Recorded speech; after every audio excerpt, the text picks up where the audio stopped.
A lethal mindset consists of a fine line between analytical interpretation and spiritual awareness. The concept of individualistic approach or a right mindset should not be taken into consideration in daily life. The reasoning for this is that the approach most often is collective, meaning it is not reliable due to everyone's contrast in previous experiences.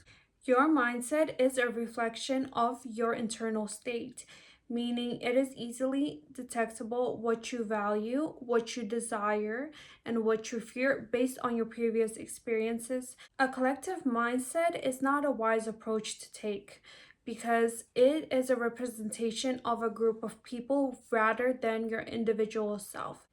This explains why certain people with collective mindset fail, because that collective mindset does not align with your characteristics. General thinking habits do not lead to victory, but promote confusion.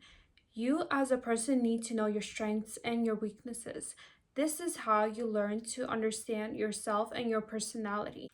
If, as of present, you do not know your characteristics or your strengths and weaknesses that you possess, you can utilize numerology to aid you with that.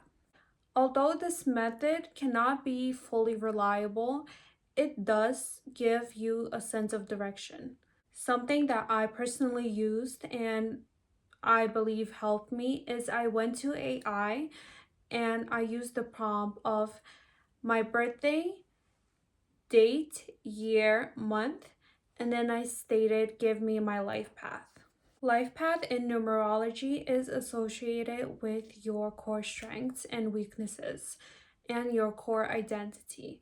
With this presented knowledge, you can align it with your knowledge about yourself and determine whether or not this is accurate. With this, you should understand that numerology is not something you should blindly and solely rely on, because at the end of the day, nobody knows you better than you know yourself. Utilize your resources accordingly. However, you should always understand that a perfect mindset, it's always a fine line between analytical mind and spiritual mind. With pleasure, potential mind.